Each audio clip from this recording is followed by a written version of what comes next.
नियम technical classes में सभी का हार्दिक स्वागत। आज हम जो इलेक्ट्रोस्टैटिक का जो थर्ड टेस्ट है, जो ई सीरीज है, उसको हम सोल्व करेंगे। तो फर्स्ट क्वेश्चन है, विद्युत क्षेत्र की तीव्रता का मात्रक होता है वो बताइए। तो विद्युत क्षेत्र की तीव्रता का मात्रक होता है वो बताना है। तो विद्युत क्षेत्र की जो तीव्रता होती है उसे हम ई, ये एक सदिश राशि होती है, इसे वेक्टर से दर्शाया जाता है। तो ई बराबर होता है F/Q। तो ये होता है कि इकाई आवेश पर जो लगने वाला जो फोर्स होता है उसे क्या बोला जाता है, विद्युत क्षेत्र की तीव्रता बोला जाता है। तो विद्युत क्षेत्र की तीव्रता का मात्रक होगा। तो देखिए, जो F जो फोर्स होता है और एक होता है आवेश होता है। तो जो फोर्स होता है उसका मात्रक तो होता है न्यूटन, और जो आवेश होता है उसका मात्रक होता है कूलाम। आवेश का मात्रक होता है कूलाम। तो जो विद्युत क्षेत्र की तीव्रता का जो मात्रक होगा वो होगा न्यूटन प्रति कूलाम। इसका जो राइट आंसर होगा ए होगा। चलते हैं नेक्स्ट क्वेश्चन पर। एक वर्ग के चारों कोनों पर समान सजातीय आवेश रखे हैं और एक आवेश के कारण वर्ग के केंद्र बिंदु पर विद्युत क्षेत्र की तीव्रता E हो, तो वहाँ पर जो वर्ग के केंद्र पर परिणामी जो विद्युत क्षेत्र की तीव्रता होगी वो क्या होगी, ये बताना है। कि एक ये वर्ग है, एक क्या है, ये वर्ग है, इसके चारों कोनों पर क्या है, जो इनके चारों कोने हैं, तो चारों कोनों पर क्या है, समान सजातीय आवेश है। जैसे पॉजिटिव पॉजिटिव तो पॉजिटिव पॉजिटिव ही होगा। तो आवेश के जो वर्ग के जो केंद्र होते हैं, जो वर्ग का जो केंद्र है, केंद्र बिंदु पर जो विद्युत क्षेत्र की तीव्रता होगी E, वो क्या होगी, वो हमेशा ध्यान रखिए, वो वर्ग के केंद्र पर हमेशा क्या होगी, वह शून्य होगी। इसका जो राइट आंसर होगा वो होगा ए, शून्य होगी। ध्यान रखिए। चलते हैं नेक्स्ट क्वेश्चन पर।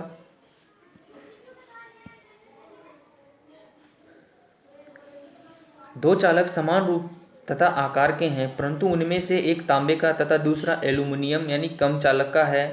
तो दोनों को समान विद्युत क्षेत्र में रखा जाए तो जो एल्यूमिनियम में प्रेरित आवेश का परिणाम होगा, ये बताना है। कि दो समान चालक हैं, क्या है, दो समान चालक है, परंतु उनके एक तो तांबे का बना हुआ है, एक एल्यूमिनियम का बना हुआ है। यदि दोनों को हम सब समान चुंबक क्षेत्र में रखेंगे तो जो एल्यूमिनियम में जो प्रेरित आवेश होगा वो देखिए क्या होगा। ऑप्शन देखिए, तांबे के बराबर, तांबे से कम, तांबे से अधिक और तांबे से कोई निश्चित संबंध नहीं रखता है।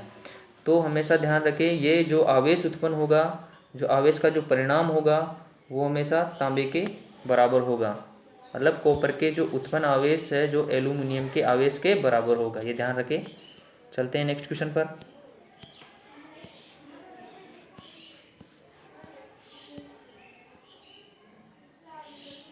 एक इलेक्ट्रॉन को समरूप विद्युत क्षेत्र में रखा जाए तो एक जो इलेक्ट्रॉन को समरूप विद्युत क्षेत्र में रखा जाए तो इलेक्ट्रॉन पर क्या होगा। ऑप्शन देखिए, कोई बल अनुभव नहीं करेगा, क्षेत्र की दिशा में एक समान वेग से गति करेगा, क्षेत्र की दिशा में विपरीत और समान वेग से गति करेगा, और क्षेत्र की दिशा में विपरीत तथा त्वरित गति करेगा। तो हम क्या करते हैं, जब एक समान चुंबक क्षेत्र में समान जो विद्युत क्षेत्र में एक इलेक्ट्रॉन को क्या करते हैं, एक समान विद्युत क्षेत्र में एक इलेक्ट्रॉन को रखा जाए, ये समान विद्युत क्षेत्र है, यदि इसमें हम क्या करें, एक इलेक्ट्रॉन को रखेंगे तो क्या होगा, उसमें जो है, इसका जो राइट आंसर होगा वो होगा कि क्षेत्र की जो दिशा है उसके क्या करेगा, विपरीत ये एक त्वरित गति करेगा। इसका जो राइट आंसर होगा वो होगा डी, विद्युत क्षेत्र के दिशा के विपरीत त्वरित गति करेगा। इसका जो राइट आंसर होगा वो होगा डी। चलते हैं नेक्स्ट क्वेश्चन पर।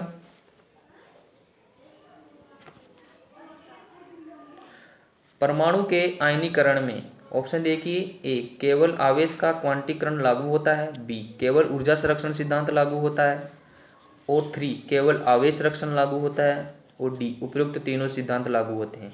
तो जो परमाणु का जो आयनीकरण होता है, जो परमाणु का धनावेशित होना, ऋणावेशित होना, ये क्या है, ये क्या करते हैं, कौन से नियम लागू होते हैं, केवल देखिए ऑप्शन देखिए, पहला होगा आवेश क्वांटम का लागू होता है, यस, और केवल ऊर्जा संरक्षण सिद्धांत भी लागू होता है, और केवल आवेश संरक्षण सिद्धांत भी लागू होता है, और उपरोक्त तीनों सिद्धांत लागू होते हैं। जो इसका जो राइट आंसर होगा वो होगा डी।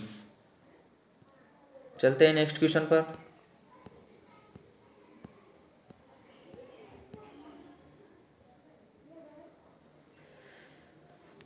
किसी स्तर वैद्युतिक प्रक्रिया में आवेश विनिमय की न्यूनतम मात्रा होती है। तो ये बताना है कि जो स्तर विद्युत प्रक्रिया होती है, जो स्तर विद्युत प्रक्रिया में जो आवेश विनिमय की जो न्यूनतम मात्रा होती है, बताना है इलेक्ट्रॉन के आवेश के तुल्य होती है, परमाणु आवेश के तुल्य होती है, अल्फा कणों के आवेश के तुल्य होती है। उपरोक्त कथन सत्य नहीं है। तो बताएं जो स्तर वैद्युतिक जो प्रक्रिया, जो स्तर वैद्युतिक जो प्रक्रिया जो आवेश विनिमय होता है, जो आवेश विनिमय होता है, ये बताना है कि जो न्यूनतम जो मात्रा होती है वो क्या होती है। तो इसमें जो राइट आंसर होगा वो होगा इलेक्ट्रॉन के आवेश के तुल्य होती है। तो हमेशा ध्यान रखें इलेक्ट्रॉन के आवेश के तुल्य होती है। चलते हैं नेक्स्ट क्वेश्चन पर।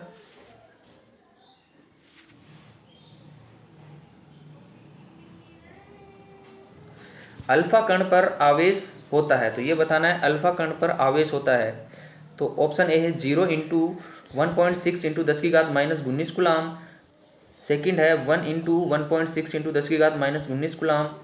और 3 है 2 इंटू 1.6 इंटू 10⁻⁻19 कूलाम। और डी है 4 इंटू 1.6 इंटू 10⁻⁻19 कूलाम। तो हमेशा ध्यान रखें जो अल्फा कणों पर जो आवेश होता है वो होता है 2 इंटू 1.6 इंटू 10⁻⁻19 कूलाम। तो ये हमेशा ध्यान रखें। जो इसका जो राइट आंसर होगा वो होगा 2 इंटू 1.6 इंटू 10⁻⁻19 कूलाम। तो अल्फा कण। और दूसरा क्वेश्चन इसी पर भी बनता है कि जो विद्युत क्षेत्रों का विक्षेपण कर सकता है, जो विद्युत क्षेत्रों का जो विक्षेपण कर सकता है वो होता है अल्फा कण। चलते हैं नेक्स्ट क्वेश्चन पर।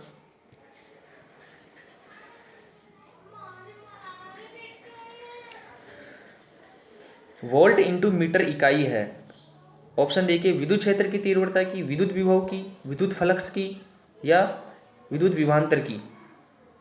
तो जो वोल्ट इंटू मीटर बताना है ये किसकी इकाई होती है, ये बताना है कि वोल्ट इंटू मीटर, जो वोल्ट इंटू मीटर होती है तो हमेशा ध्यान रखिए वो विद्युत जो फ्लक्स होता है उसकी क्या होती है, इकाई होती है volt into metre. Right answer C होगा। चलते हैं नेक्स्ट क्वेश्चन पर।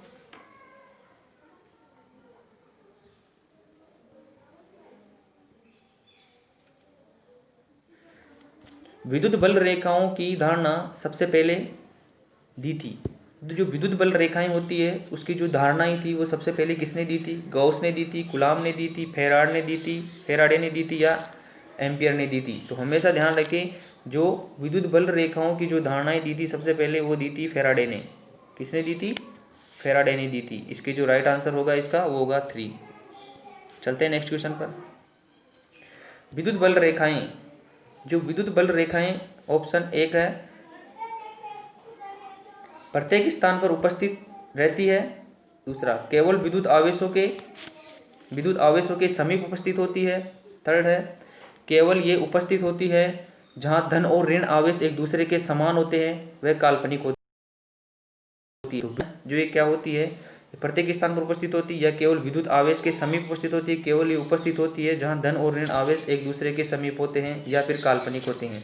जो विद्युत बल रेखाएं होती हैं ये हमेशा ध्यान रखिए एक प्रकार की काल्पनिक वक्र होता है। चलते हैं नेक्स्ट क्वेश्चन पर।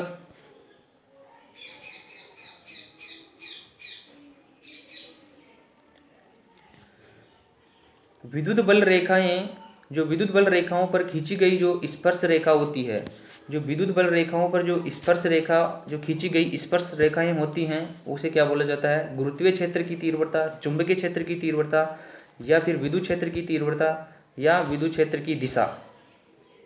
तो हमेशा ध्यान रखिए जो विद्युत क्षेत्र की दिशा को इंगित करती है। विद्युत बल रेखाओं पर खींची गई स्पर्श रेखा विद्युत क्षेत्र की दिशा को इंगित करती है। ये ध्यान रखें विद्युत बल रेखाओं की, जो विद्युत बल रेखाओं पर खींची गई जो स्पर्श रेखाएं होती है वो विद्युत क्षेत्र की दिशा पर इंगित करती है। चलते हैं नेक्स्ट क्वेश्चन पर।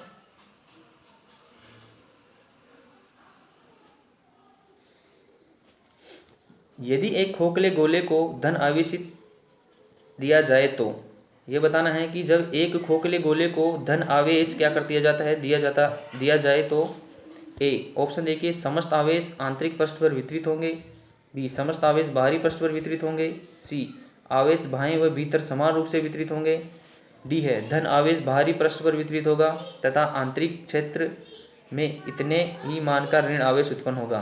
तो बताइए, जब एक खोखले गोले को धन आवेश दिया जाता है तो मैं आवेश बाएं ऑप्शन होगा इसका जो समस्त आवेश क्या होता है, बाहरी पृष्ठ पर ही वितरित होता है। इसका जो राइट आंसर होगा वो होगा डी। हमेशा ध्यान रखें, खोखले गोले को जब धन आवेश दिया जाता है तो समान रूप से क्या होता है, उसके जो बाहरी पृष्ठ पर क्या होते हैं वो आवेश वितरित हो जाते हैं। चलते हैं नेक्स्ट क्वेश्चन पर।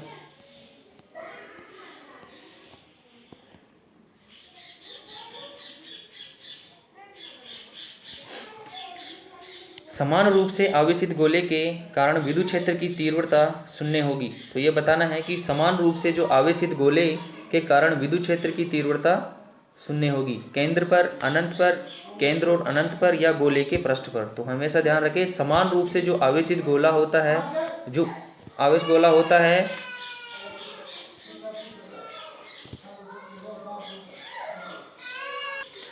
तो इसका जो राइट आंसर होगा वो होगा कि समान रूप से आवेशित गोले के कारण विद्युत क्षेत्र की तीव्रता शून्य होगी, वो होगी केंद्र और अनंत पर। क्या होता है, समान रूप से आवेशित जो गोला होता है, जो गोले के एक तो केंद्र पर उसकी तीव्रता का मान क्या होता है, उसकी तीव्रता का मान होता है वो 0 शून्य होता है। और जो अनंत दूर, इससे बहुत दूर गोले पर जो अनंत दूरी पर होते हैं उस पर क्या होता है, उस पर भी जो विद्युत क्षेत्र की तीव्रता का मान क्या होता है, 0 होता है। तो चलते हैं नेक्स्ट क्वेश्चन पर। समान रूप से आवेशित गोले के कारण विद्युत क्षेत्र की तीव्रता का मान अधिकतम होगा।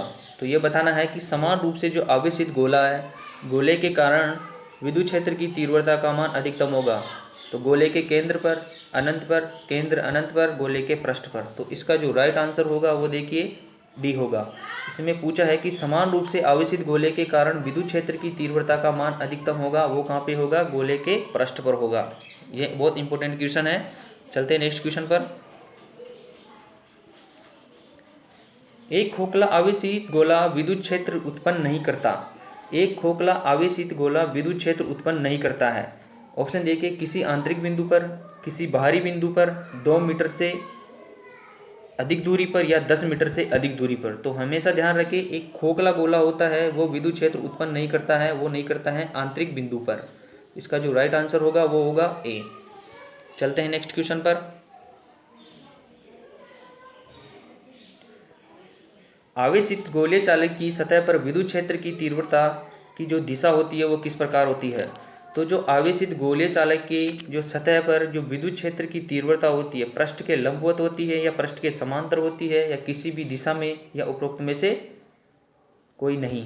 तो हमेशा ध्यान रखें, जो आवेशित जो गोलीय चालक होता है उसकी सतह पर विद्युत क्षेत्र की तीव्रता पृष्ठ के समांतर होती है।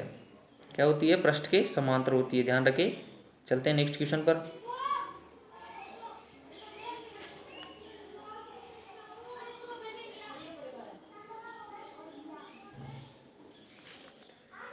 चालक प्लेट में चालन इलेक्ट्रॉन लगभग एक समान रूप से वितरित रहते हैं, तो स्थिर विद्युत क्षेत्र ई में रखने पर प्लेट के अंदर विद्युत क्षेत्र होगा। जब चालक प्लेट में क्या होता है, चालन इलेक्ट्रॉन लगभग एक समान रूप से क्या होते रहते हैं, वितरित होते रहते हैं। ये सही बात है, लेकिन इसमें क्या बोला है, स्थिर विद्युत क्षेत्र में रखने पर प्लेट के अंदर जो विद्युत क्षेत्र होगा वो क्या होगा। ऑप्शन देखिए, शून्य होगा, ई पर निर्भर करेगा, ई पर निर्भर नहीं करेगा, चालक के परमाणु पर निर्भर करेगा। तो हमेशा ध्यान रखें, इसका राइट आंसर होगा शून्य होगा। जो चालक और प्लेट में जो चालन इलेक्ट्रॉन लगभग एक समान रूप से वितरित करते हैं और विद्युत क्षेत्र में रखने पर वो प्लेट होती है उसके अंदर जो विद्युत क्षेत्र है वह शून्य हो जाएगा। चलते हैं नेक्स्ट क्वेश्चन पर।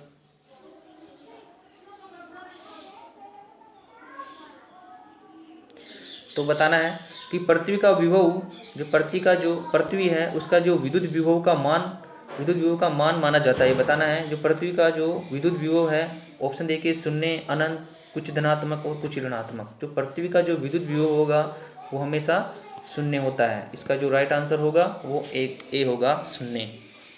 देखते हैं नेक्स्ट क्वेश्चन पर। विद्युत विभव एक क्या है, अदिश राशि है, सदिश राशि है, उपरोक्त दोनों हैं या उपरोक्त में से कोई भी नहीं। तो इसका जो राइट आंसर होगा वो होगा विद्युत विभव एक प्रकार की क्या है, अदिश राशि है। क्या है, एक प्रकार की अदिश राशि है। अब देखते हैं नेक्स्ट क्वेश्चन। किसी बिंदु पर विभव मापक है, ये बताना है किसी बिंदु पर जो विभव मापक है एक विभव मापक क्या है? किसी बिंदु पर विभव मापक है शक्ति, दाब, ऊर्जा या आवेश। जो किसी बिंदु पर हम विभव मापते हैं वो किसी बिंदु पर विभव मापक है, वह है ऊर्जा मापक। इसका जो राइट आंसर होगा वो होगा सी। क्या होगा? ऊर्जा मापक। किसी बिंदु पर विभव मापक एक है ऊर्जा मापक। चलते हैं नेक्स्ट क्वेश्चन पर।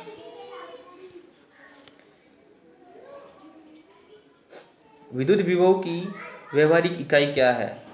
जो व्यावहारिक इकाई बताना है विद्युत विभव की, वोल्ट होगा, कूलाम होगा, फेरड होगा या हेनरी होगा। जो विद्युत विभव की जो व्यावहारिक इकाई होती है वो होगा वोल्ट होगा। इसका जो राइट आंसर होगा वो होगा 1। चलते हैं नेक्स्ट क्वेश्चन पर। 1 वोल्ट निम्नलिखित में के समतुल्य है। तो ये बताना है कि जो 1 वोल्ट है वो किसके निम्नलिखित में के किसके तुल्य है। तो ऑप्शन देखिए, 1 अर्ग प्रति कूलाम के, 1 जूल प्रति कूलाम के, 1 न्यूटन प्रति कूलाम के, 1 डाइन प्रति कूलाम के। तो जो 1 वोल्ट होता है वो किसके समतुल्य है? तो 1 जूल प्रति कूलाम के। इसका जो राइट आंसर होगा वो होगा बी, जूल प्रति कूलाम। तो चलते हैं नेक्स्ट क्वेश्चन पर।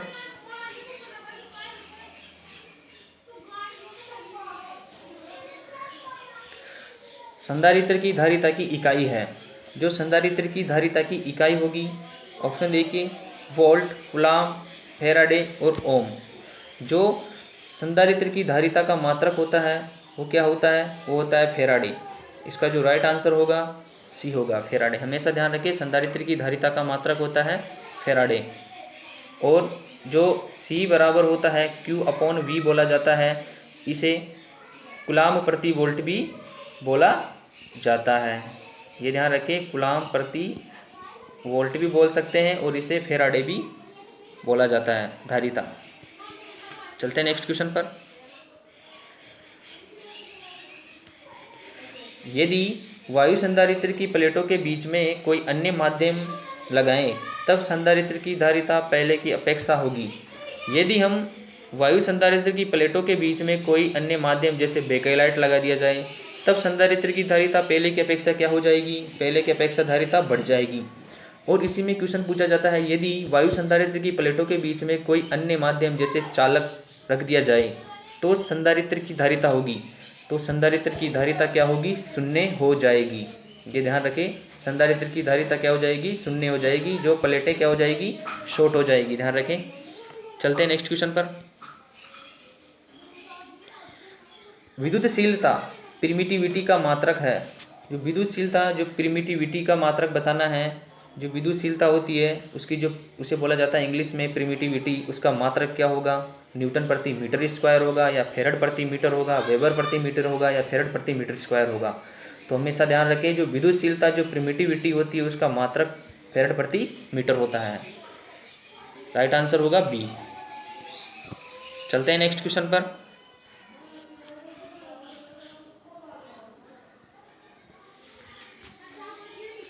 विभवांतर की विमा है। ये बताना है विभवांतर की जो विभवांतर होता है उसकी विमा क्या होगी? M L2T-2 Q-1। बी है MLT-2 Q-1।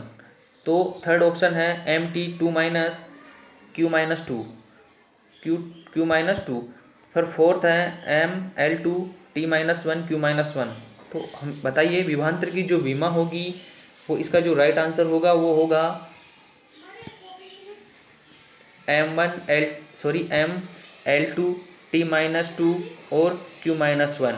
M लिखा हुआ है, इसका मतलब M1 भी बोल सकते हैं इसको। ध्यान रखें, M1 L2T-2 फिर बोलेंगे Q-1। चलते हैं नेक्स्ट क्वेश्चन पर। आवेशित चालक के किस स्थान पर विद्युत विभव का मान अधिकतम होगा? तो ये बताना है कि आवेशित कोई चालक है, आवेशित कोई चालक है तो के किस स्थान पर विद्युत विभव का मान अधिकतम होगा। ऑप्शन देखिए, केवल शीर्ष बिंदु पर, केवल तली पर, केवल नुकीले सिरे पर या सभी बिंदुओं पर समान होगा। तो ये बताना है जो आवेशित चालक है के स्थान पर विद्युत जो विभव होगा उसका मान अधिकतम होगा, वो होगा केवल शीर्ष बिंदु पर। तो हमेशा ध्यान रखें, जो आवेशित चालक में किस स्थान पर विद्युत विभव का मान अधिकतम होगा वो होगा केवल शीर्ष बिंदु पर। चलते हैं नेक्स्ट क्वेश्चन पर। 1 वोल्ट समान है, तो ऑप्शन देखिए, 1 जूल के, 1 कूलाम के, 1 कूलाम प्रति जूल के, 1 जूल प्रति कूलाम के।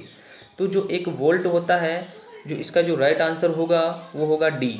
1 जूल प्रति कूलाम के क्या होता है, 1 वोल्ट बराबर होता है जूल प्रति कूलाम के। चलते हैं नेक्स्ट क्वेश्चन पर।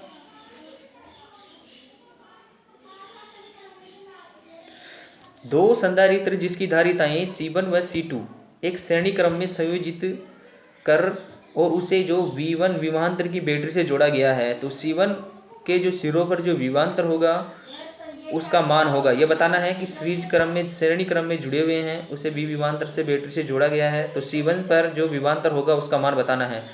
तो C1 बराबर होगा, बताइए,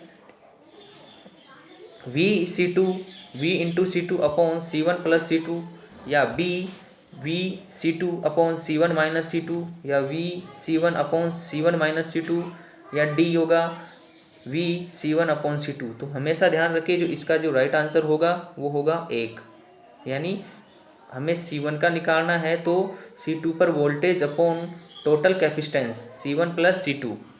चलते हैं नेक्स्ट क्वेश्चन पर।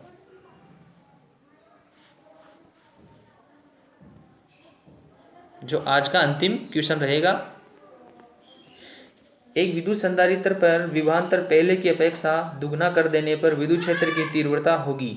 तो एक संधारित्र है, उस पर क्या है, विभवांतर पहले की अपेक्षा क्या कर दिया गया है, 2 गुना कर देंगे। यदि उस पहले की अपेक्षा जो विभवांतर है उसको दुगना कर दिया जाए, तो विद्युत क्षेत्र की तीव्रता कितनी होगी, आधी हो जाएगी, 4 गुना हो जाएगी, 2 गुनी हो जाएगी, विभवांतर पर निर्भर नहीं करेगी। तो ये बताइए, जो एक संधारित्र होता है उसकी विभवांतर पहले की अपेक्षा क्या है, 2 गुना कर दें, तो जो उसकी जो क्या होगी, विद्युत क्षेत्र की तीव्रता विभवांतर पर निर्भर नहीं करती है। इसका जो राइट आंसर होगा वो होगा डी। तो आज के इतने ही क्वेश्चन कंप्लीट हो गए हैं, और कल इसी प्रकार से इसकी जो डी सीरीज है उसको हम सोल्व करेंगे। तो आपको पसंद आया है तो लाइक, शेयर और कमेंट ज़रूर करें। धन्यवाद। जय हिंद, जय भारत।